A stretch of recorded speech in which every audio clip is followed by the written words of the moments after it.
welcome back to episode 6 of the Physiology and Philosophy podcast. Today's guest is a very special one to me. Today we have Dr. Eduardo De Souza. Dr. Eduardo De Souza has over 80 peer-reviewed publications and has been cited over 1,500 times. So he is a very well-established exercise scientist. And not only that, I had the pleasure of working directly with him in his lab for 4 years, and we've been collaborating for over 7. So I've worked with him firsthand, and I've learned from him, and he has had a very tremendous impact on me as a person and as a scientist. Edu, as I call him, his initial research was done in concurrent training, investigating the interference effect between performing strength exercise and endurance exercise within the same session. And since then, he's investigated a variety of topics, such as autoregulation, the manipulation of volume load on muscle hypertrophy, as well as the effects of intraset stretching on muscle hypertrophy as well. And the focus of today's conversation is going all things related to volume load, aka how many sets per week do you need to optimize muscle growth for both untrained and trained individuals. Edu has a plethora of knowledge on this topic, and he not only addresses the research, but goes over the nuance of each individual study and sort of the applications and takeaways from them, and he provides you with the details, but as well as the complete overview on the entire field. We had ambitions of covering 3 topics in one episode, but we felt it was best to ultimately cut it here. In future investigations or episodes, we'll discuss things like concurrent training and intraset stretching, but this episode is all about volume load and hypertrophy. And without further ado, I give you Edu. All right, we are live.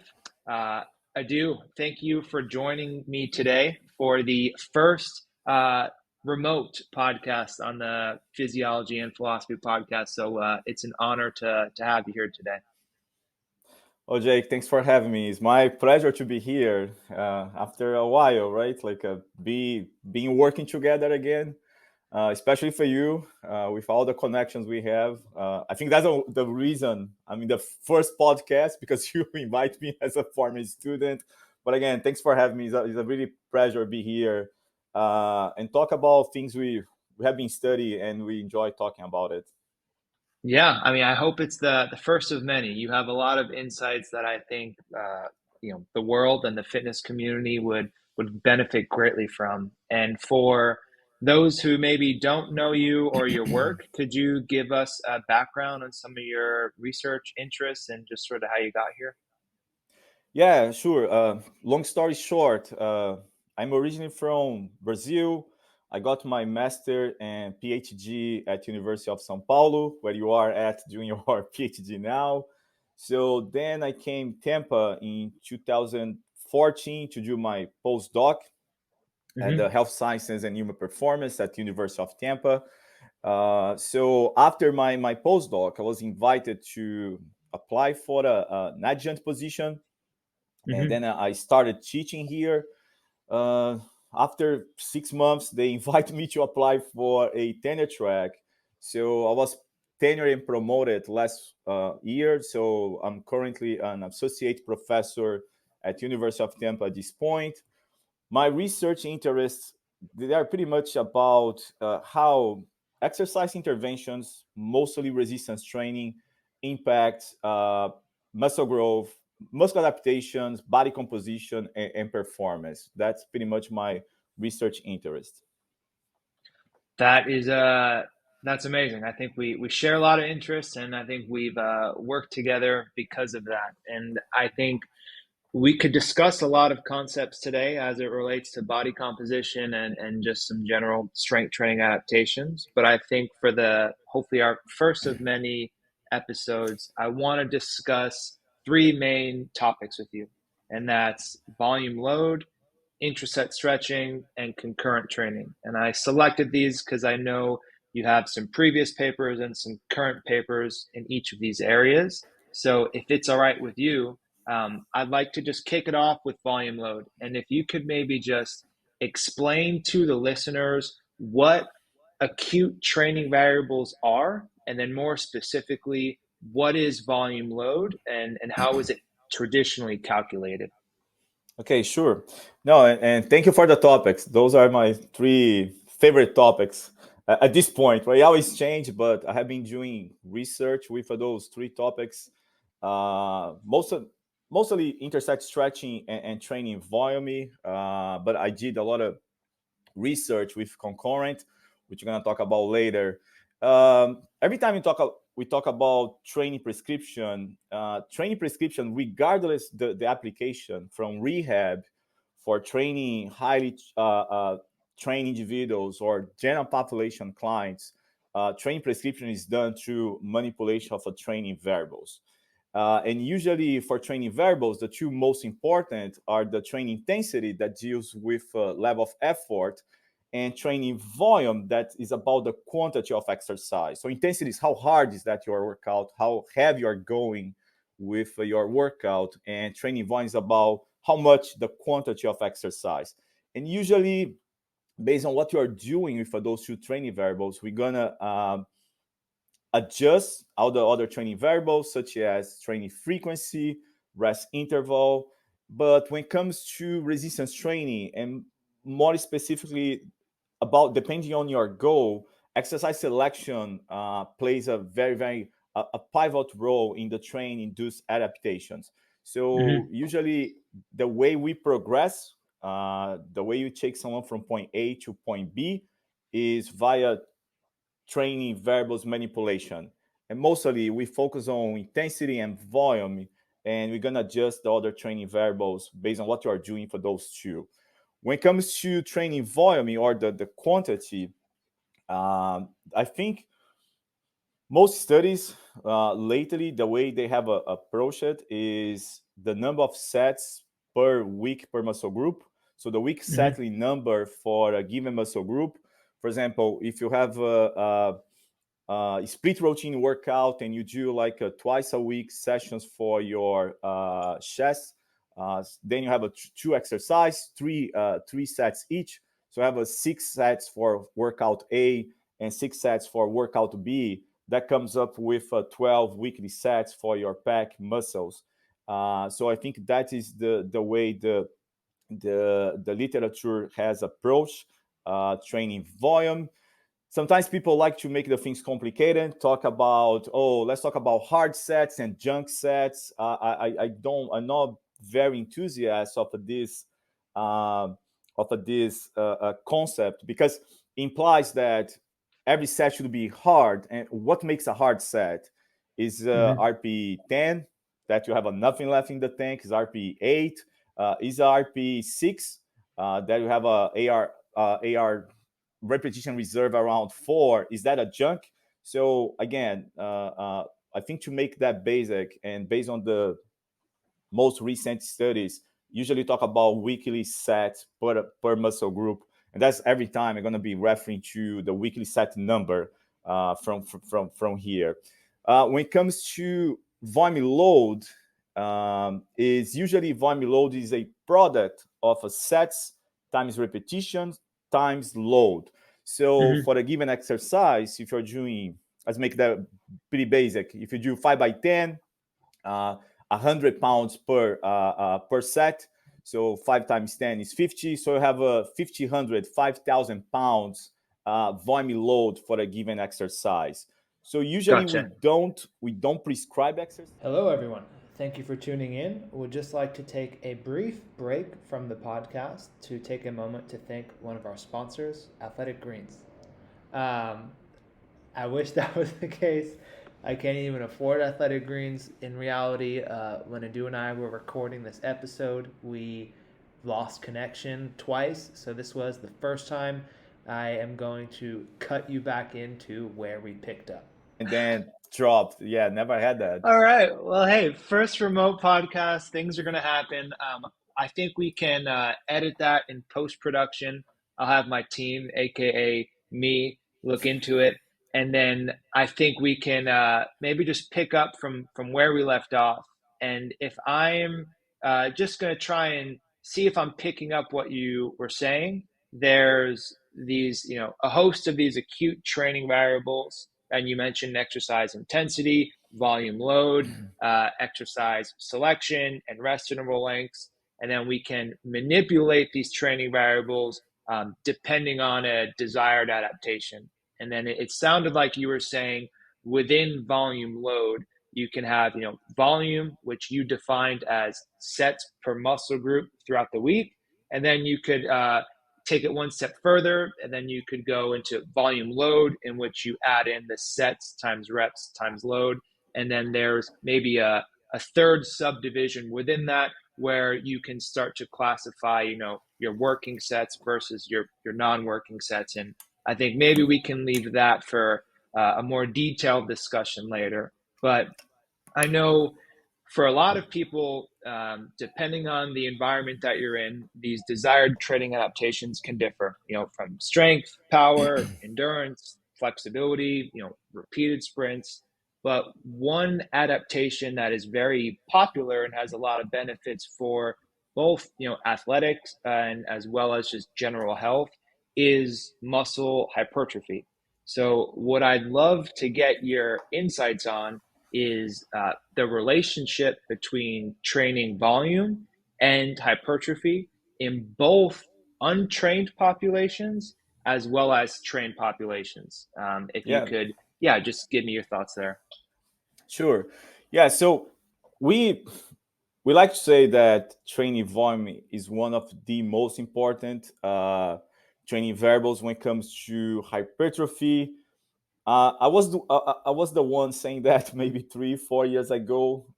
It's still a very important in my opinion, but it seems that the dose response relationship takes place until certain point or weekly Mm-hmm. set numbers per muscle group.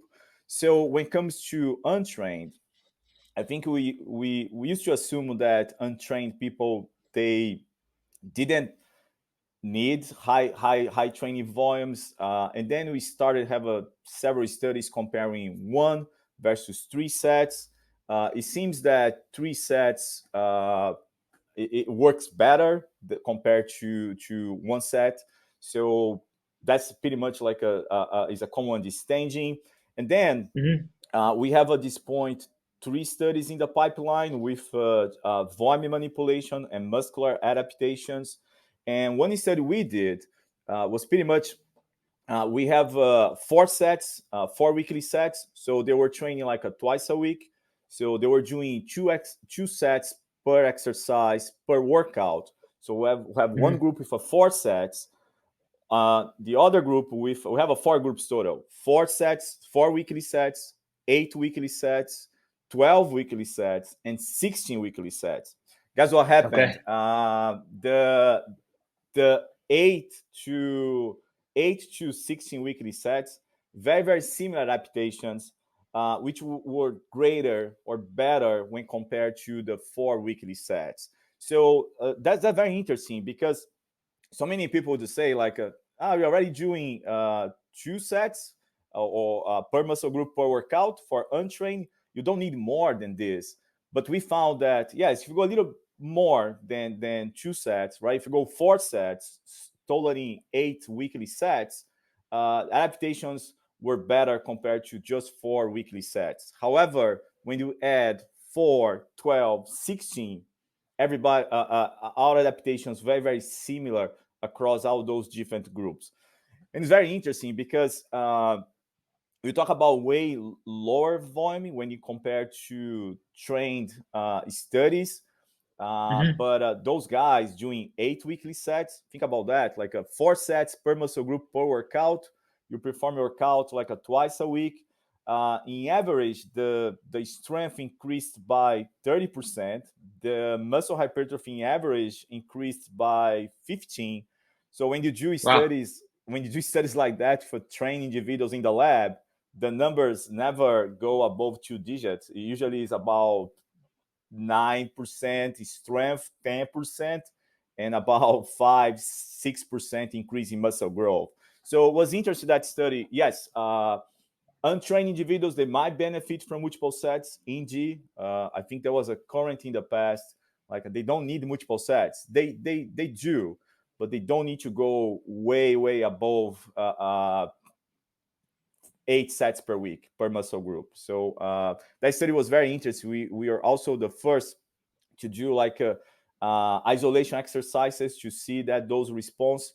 The previous studies, they were pretty much look at compound movements. So yeah, we are finalizing the writing, and hopefully you're going to submit that for publication soon.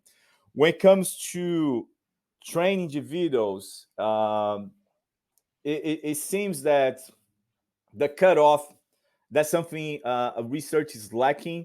But the cutoff would be you should go above 10 sets per muscle group per week. And the studies at this point, we have a study from the lab. We have one study that we compare 12, 18, and 24 weekly sets. Everything was very similar when it comes to muscle growth. But you also have other studies. We need to acknowledge that other studies doing even higher volumes. So we have studies from Schoenfeld from 2019, if I'm not mistaken. They were looking at 45 sets, and they found that 45 sets is a lot, yes. And they found that 45 sets were better. The group did better for muscle accrual adaptations compared to 9 weekly sets. But when they compare 45 to 27 weekly sets, the things were pretty much the same. So if a 27 sets produce similar adaptations, why would you go for 45? We know time constraint is an important factor for adherence when it comes to training across so many different people, right? And another study from Brazil, Brigato, from 2022, I guess. They also compared 32, I think was 32, 24, and 16 was very similar. They found 32 and 24 were better for muscle growth compared to 16. However, no difference between the high and moderate volume groups. So to add more confusion about this data, when it comes to the volume load, as I was saying, that, and I said, like it seems to be a very important training variable. But we have studies in which volume load was way different. The study from our lab with the paper from Albay, the volume load between 12, 18, and 24 weekly sets was across that volume load was so different between the groups, and we observed very similar thickness adaptation when you measure size, and we look at fat-free mass accrual for the type muscle group. Everything was very similar despite huge differences in the volume load. Another study from Brazil, from Scarpelli from 2020. So they were the first to do a individualized approach. So, and they pretty much they increased 30% from the participants' previous training volume. Was an intergroup design, so one leg did a fix, the other one increased. So they found more hypertrophy in the group that increased their volume. However, volume load was not different between the groups. So it's kind of all over the place at this point when you try to come up with what is the ideal weekly set number to max out muscle growing train individuals. To be honest, based on my opinion and the data and projects we have been working with, we have another project in the pipeline. So you are finalizing the writing for the paper. And as I said, like a Brad Schoenfeld was 45 sets. We went a little. We went a little above. I'm not going to spoil the paper.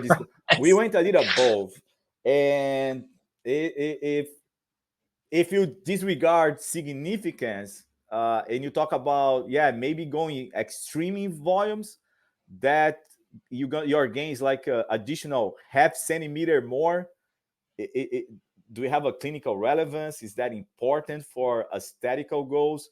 For sure, trained people need a higher volume compared to untrained, but I don't see reason to go way beyond 15, 25 weekly sets at this point. But as I told you, we have some conflicting findings.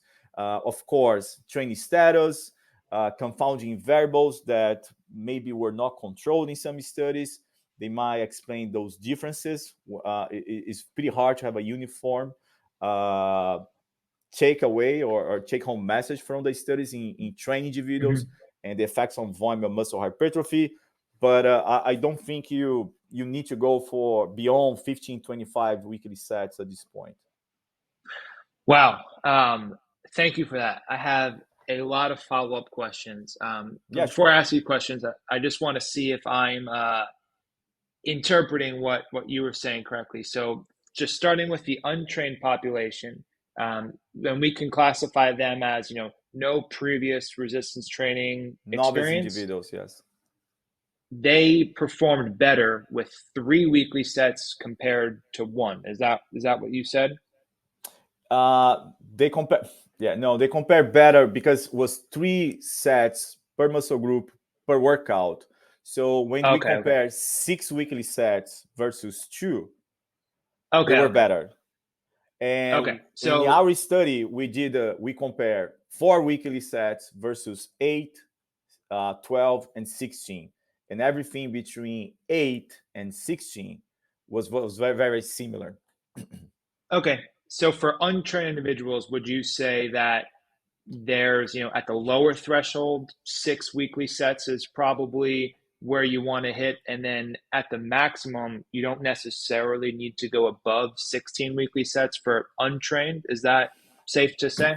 Correct. That's a good way to uh, interpret those findings. And again, it's important to say with just 6, 8 weekly sets, the gains, the adaptations were huge. Like they don't need, they're not ready, right? They just started lifting, and they Hmm. will experience tremendous adaptations from strength and size perspectives. So again, it seems that going beyond that threshold from 6 to 16 would be overkill, and they probably would maybe overtrained. It's pretty hard to have an overtraining in resistance training, Hmm. but I don't see untrained individuals outside that threshold between 6 and 16 weekly sets. We don't have any evidence suggesting there is any benefit from beyond that threshold at this point. Awesome. So if you're a personal trainer or a strength coach working with untrained individuals, there's no inherent benefit to going above, 8 weekly sets. And now, if we start to sort of dip our toes into the water of training individuals, I have a lot of questions here. And at first, I want to Me summarize to too. make sure that I'm.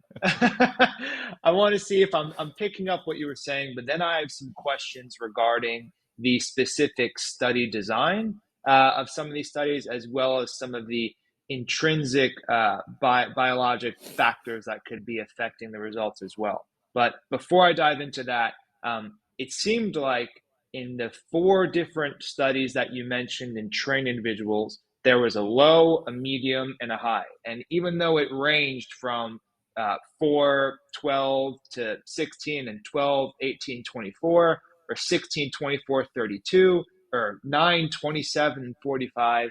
In all of these studies, it seemed that this middle threshold did better than the lower threshold, but there's not a significant difference between, the middle and the sort of upper level. Is that a Correct. very gross kind of way to summarize what you were saying? No, that's very, very correct interpretation. So when you compare, just to make that simple again, based on the studies I mentioned, we'll talk about 12 weekly sets all the way to 45. So Hmm. it's a huge gap, right? And Okay. every study within study, right? Every study that compared the high volume end with the moderate, they did not find any differences between the high and the moderate. So that indicates that we may have a threshold that more is not better, and everything within that threshold would trigger very similar anabolic responses that would lead to very similar muscle growth adaptations. So that's a very good take. And again, we did a study with a little higher than 45 at this point. And when you compare, not of course the lower end was already high, like our positive control was a 22 weekly sets, so it's already a high volume. You think about that, right? So if you're doing a split routine, so you're doing pretty much about 11 sets per muscle group per workout. So it's a lot. If you're going Mm-hmm. like 2 reps in reserve or proximate to close to failure, that's a lot. But you mentioned something about the intrinsic, and I think that's where it gets tricky. The because for every study, when we know that reporting in exercise science is getting better. We can see individual responses for each experimental group. It's very interesting when we look at individual responses, regardless the group you're talking about it. We see people respond very well, people responding average, and some people did not respond, which totally makes sense. Work capacity is way different if you compare people. So there is something else. I think we need to take one step further. I always question myself: are we investigating this problem in the right way? Because it Mm-hmm. seems there is a catch. There is something we're still missing. Because we have so many studies, and again, like as you said, if you compare moderate to high volume, everything looks very, very much the same. But why have so many differences when you compare the studies? Like why they don't give us a uniform response? Yeah, I have three sort of tangents we can go down. I'll introduce you to all three of them, and then I'll sort of leave it up to you to pick off which one you want to respond. Um, the first thing that stands out to me is when you're talking about all the studies that use very different set thresholds, and at the high end, 45 sets per week, potentially even more. Obviously, there's a lot of different ways you can apply a set. So I'm assuming that a majority of these studies are using sort of low to moderate intensities, not necessarily going above like a 6 RM, staying maybe between this 8 to 15 RM. And I think the traditional protocol is, from like near concentric failure. So I think one of the things I'd like to potentially come back to is there a consistent methodology of how these sets are performed? And then after that, it was one of the studies that we had to read for our physiology class here at USP, where they've identified that in some of the factors that may impact hypertrophy between individuals is less predicated on the acute manipulation of these training variables, and it's more predicated on some of these intrinsic factors like the myonuclei response to training or the presence and stuff like satellite cells as well. So is there a chance that all of these studies at baseline could be better designed if we had the ability to not only randomize from some of these traditional variables like training experience and lean muscle mass and height and weight, but do you think to truly determine the effects of training volume that we should try to have a balanced sample of some of these intrinsic factors, or do you think that that is just it's too difficult to actually do? Hello, everyone. We'd just like to take a brief break from this podcast with Dr. Eduardo De Souza to let you know about one of this podcast sponsors, Element. Element, I'm sorry. There was one last mess up in the audio, and it cut off about 2 minutes of what Adu was saying in response to my last question. But we pick up at a very similar spot where we discuss the controlling study designs and the balance between internal and external validity, and Edu's main points still get across here. So without further ado, I am transitioning you back into Dr. So De for Souza. sure, we do have a data suggesting that is more about intrinsic factors, and the external manipulation would do not too much. We like to believe that periodization is great, that training matters great, but we know when volume is equated, everything looks very, very similar, regardless what you are doing. So again, we need to do better when it comes to design based on the things. How can you account for intrinsic factors and confounding variables and be sure we are studying what we supposed to, right? What you wanted to. I think that's the challenge, and maybe it's the challenge with applying sciences. Is we don't apply our results. We're not looking at cell, an individual cell in the lab, and we can control everything about that. It's different. Mm-hmm. And we hear so many times that human physiology is not black and white, and that's is a pretty strong and true statement. It's quite hard to fit so many different people into a study design to come up with a conclusion. That because you need each study is a piece of a puzzle, and you try to advance. I don't know if I answered the question about the intrinsic and the study designs. That is a tricky one. Yeah, And no, I think you did great, but I want to hear more if you got it. yeah, no, and going back to the standard set or the gold standard for set is something that I think in the I think in the past we were more about going every set to failure, Mm-hmm. and we still have some people who are proponents of this approach. And at this point, we know that training to failure does not maximize adaptations.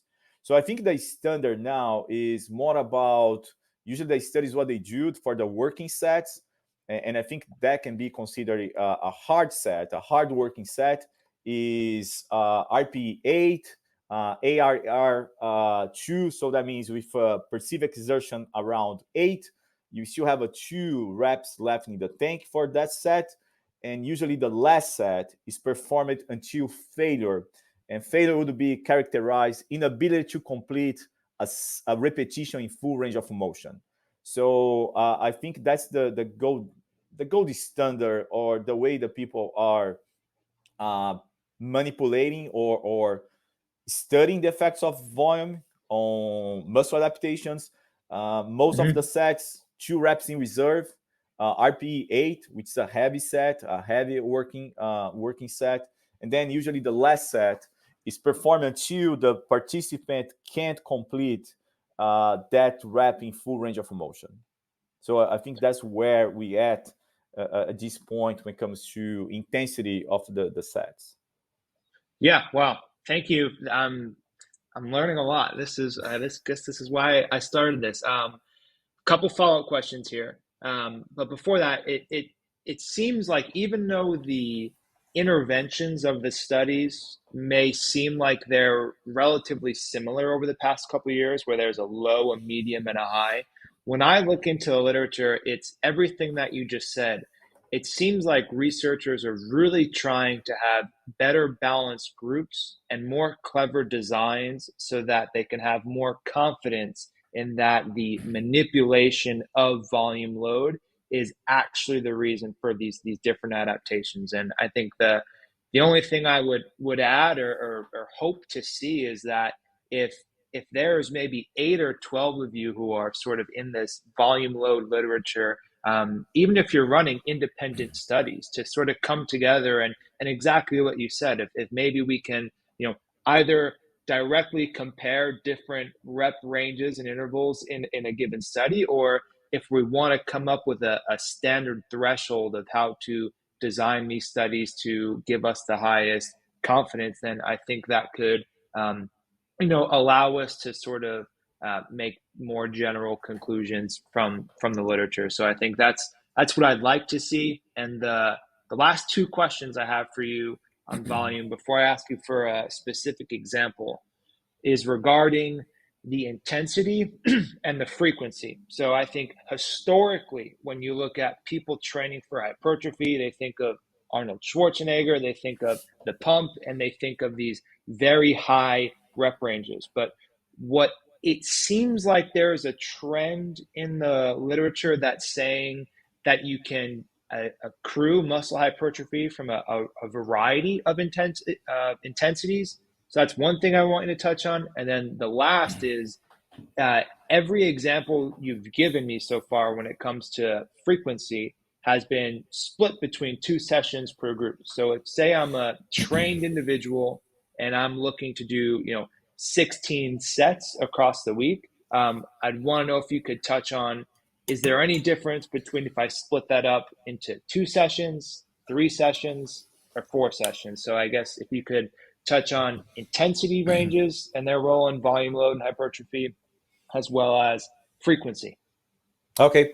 No, that's great question. And yes, so many people stick to the old the Pump Iron movie and the classic Schwarzenegger. And again, they made bodybuilding famous, right? So that's the reason we are studying, because they made so many people are interested in that type of sport and adaptations. But is very is very well established at this point that intensity does not determine hypertrophic adaptations. So is the way you slice it. Pick the rep range you like. Uh, Perform sets with 2 reps in reserve. Muscle yield grow. So we do have so many studies at this point showing that proximity to failure would be a more determinant of muscle growth. And it was very interesting because in the past, all the feelings we had about hypertrophy, they were proven wrong, right? Like, Mm-hmm. we are sore after the workout. That's great. That was a good workout. You don't need damage to max out hypertrophy. That was such a high rep scheme that gonna potentiate muscle growth, or that was a very very heavy. I did like a 5 to 8 reps, very very very heavy. But then we see that it doesn't matter the spectrum, the repetition continue in the past was about to max out muscle growth 6 to 12.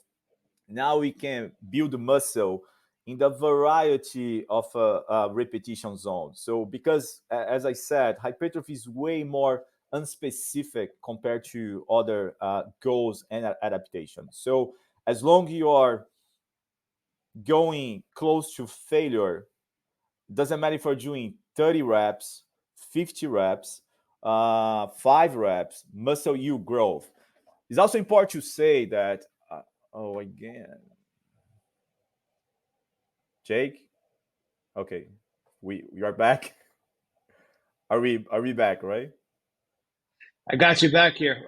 Did your thing go out again? Yeah. I Okay, no swear. worries. We'll keep coming back to it. So you were just, I think you left off You on can add the it role later, of, right? yeah, muscle failure. Is that what you were Uh-huh. saying? Yeah. No. So again, so repetition zone does not, or intensity does not determine hypertrophic adaptations. So as long you are Okay. doing your sets close to failure, regardless the rep zone, muscle yield grow.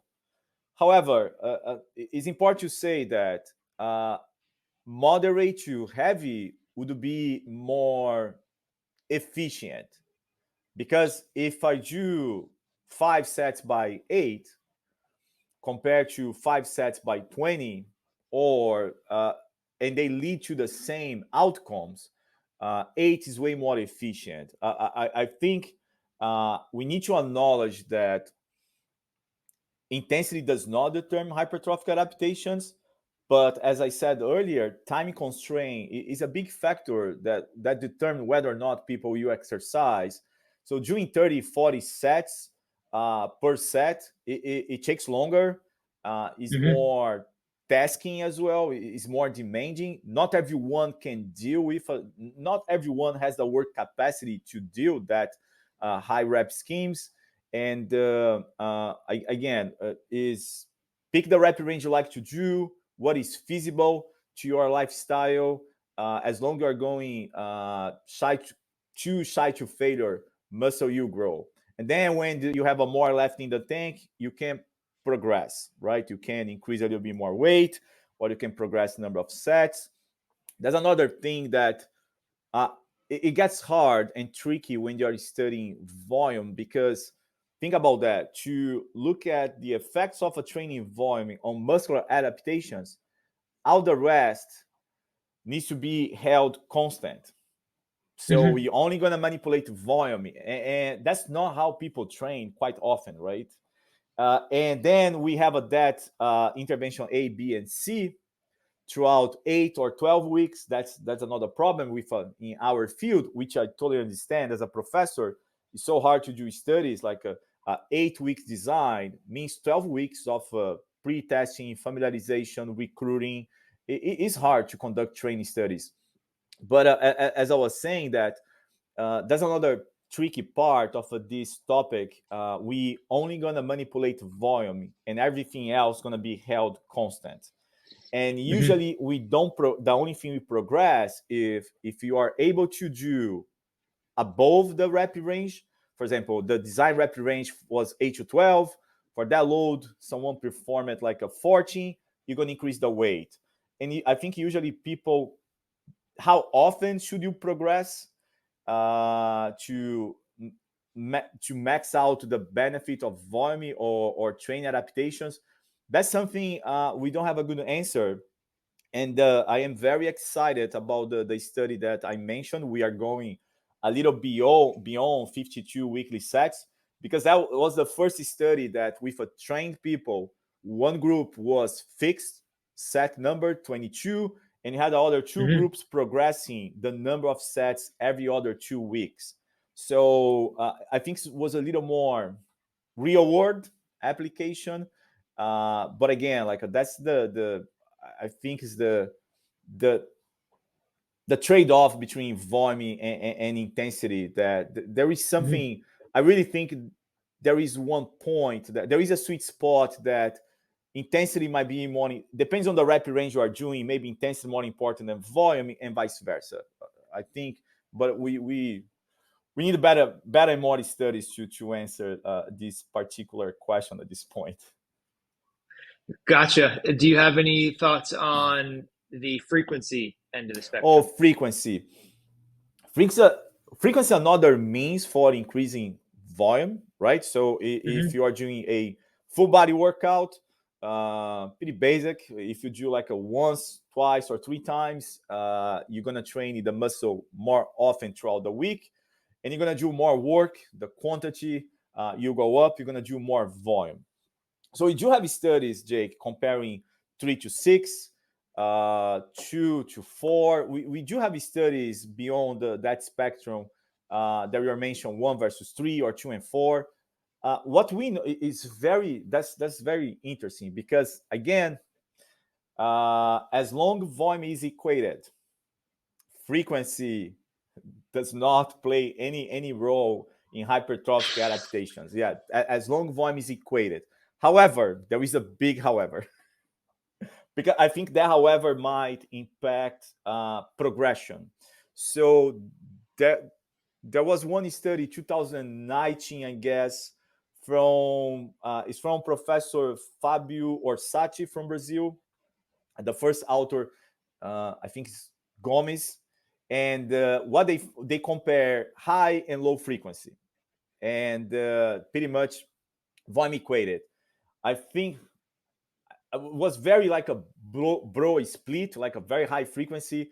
I forgot exactly the number. If it was 2 versus 5, whatever. So I'm signing the paper, and I read the paper a long time ago, and I'm getting older and forgetting some details. But the take-home message, because I was saying about the big however, is what they found was when volume was equated, hypertrophic adaptation was the same. And so many other studies found the same result. However, muscle soreness was way, Mm. way higher in the low frequency group, because they concentrated think about that. Instead of 20 sets spread over 3-5 sessions, they did 20 sets. One example, they did 20 sets within a workout. They got Mm-hmm. sore like a hell. So it ended up with a similar adaptations. But again, the study was short. Can that low frequency, high volume workout be sustainable in the long route? Potentially not, probably not.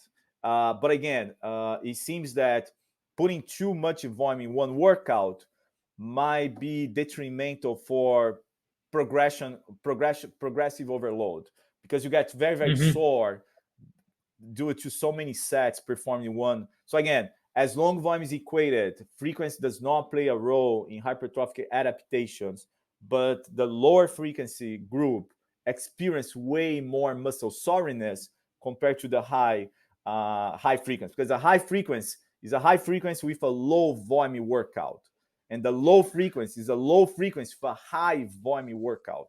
And I think Yeah. that changed the game in the long term. Yeah. I think that's a really good point to make here, where it's almost good that the adaptations were similar, because this is where you can take the findings from a controlled research study and you can adapt them to your personal circumstances. So if you say you're on vacation, or if you have a very dense work schedule and you can't train 4 times a week and you only have 2 sessions, if you can get your volume in those 2 sessions, then You it, should it be fine. sounds like, from what you're saying, then you're fine. So I think It's correct. Yes. the what's nice about this, and I think what would be cool in future episodes and hopefully more discussions with you as well, is to figure out, literally bridge this gap between what does the research say and then all of the different slices that it could be applied to in the real world. Because what it doesn't sound like you're saying is there's one ideal protocol that has to be applied in this manner to optimize your adaptations. So what it seems is there's like general principles that, as long as you account for 3 out of the 4 of them, you can kind of adjust them within a session, within a week, within a month, to suit your needs and your lifestyle circumstances, to sort of, if not maximize, at least maintain or slowly improve. Does that seem to check out with No, you? I love that, Jake, and I think that's what makes a good personal trainer a strength coach. Understand? I always tell my students when I'm teaching, like, I'm not gonna give you answers. I'm gonna give you tools that you're gonna put in the toolbox. As long as you increase the variety of tools, you know how to deal with each client needs, demands, and everything else. It is, again, especially for hypertrophy. Sometimes we like to make complicated, but it isn't. Like, it is a wide spectrum of training loads, exercise selection, a frequency that will maximize or you make someone grow and progress. So yeah, so that's I couldn't agree more if your take, and that I'm really big proponent of don't get stick. If I always tell my students and people surround me, like, if you're following someone that says like that's the best workout ever, that's the best exercise, that's the worst, that person probably doesn't unfollow. The person doesn't know about the basic of exercise prescription. It is not that black and white, especially for hypertrophy. Just going back on something you said, I can't. I'm pretty excited about our next study. So it's gonna be first study after pandemic, because we are pretty much Mm-hmm. finishing the studies we designed before pandemic, and now we are finalizing and writing those papers. But the next study we're gonna be doing, I can't share too much, but it's under my supervision here at UT. But you wanna look at the other way around, because we like to say that when you are increasing more and more, it seems to be a threshold that things respond very, very similar.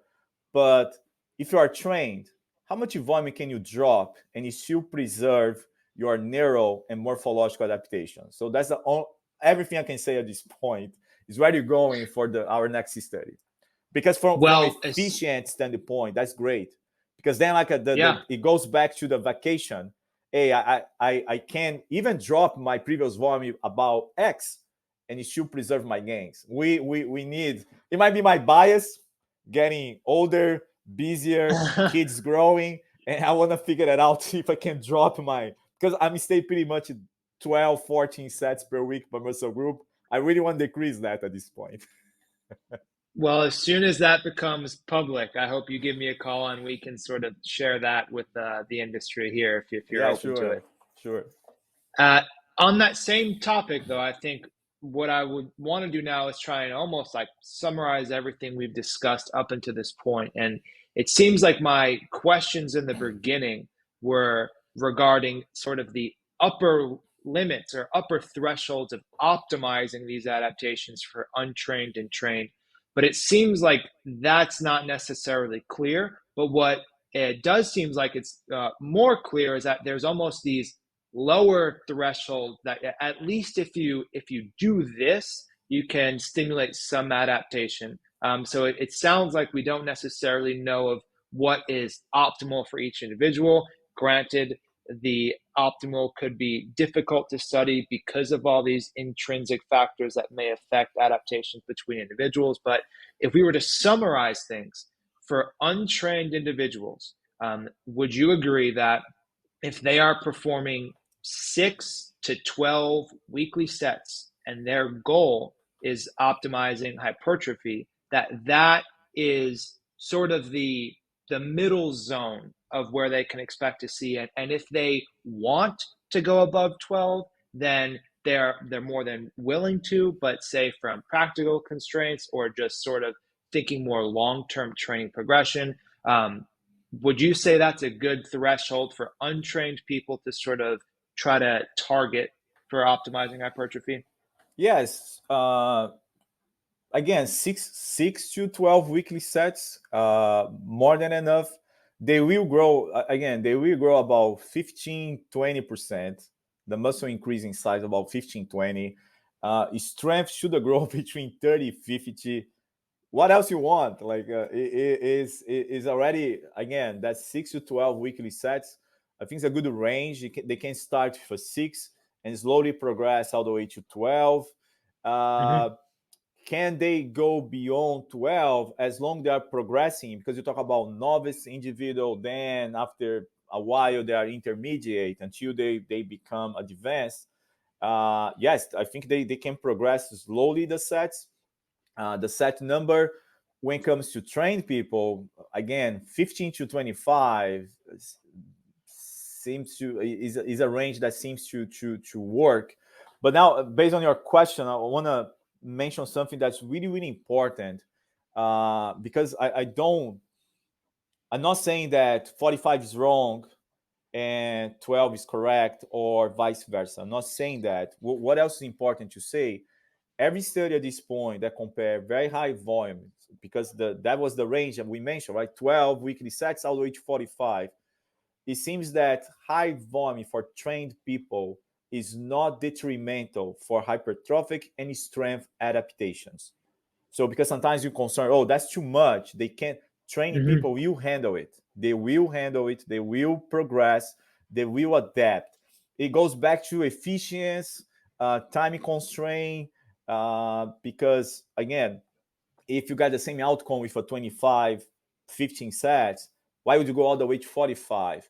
But it's important to say that 45 sets group or higher volume groups, they have not experienced any detrimental effect. Muscle grew and they got stronger. So I think it's important to say that as well.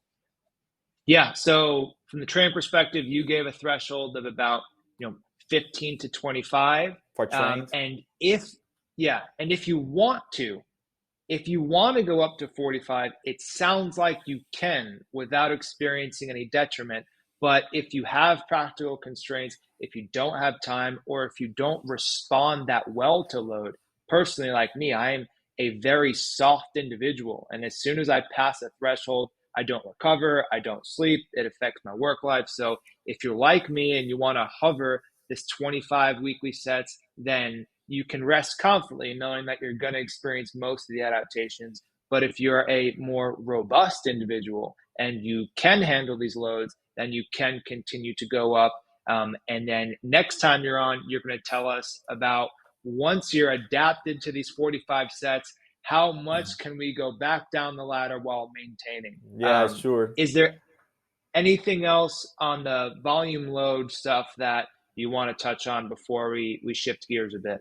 No, just don't be hard on yourself. I think there are people with a better work capacity, because always about that, right? Where do you get beat up for very long workouts or for for heavy workouts? So that means that if you get beat up with high volume, so you can still progress and make gains, but focusing more on intensity because Mm-hmm. you deal better with a load than volume, and vice versa. So I again, don't get stick to those labels, okay? That's soft, robust. It depends. If the robust guy is robust for volume, and maybe you test the guy for intensity, they're not gonna be Yeah. his right. It's about that. So is always about.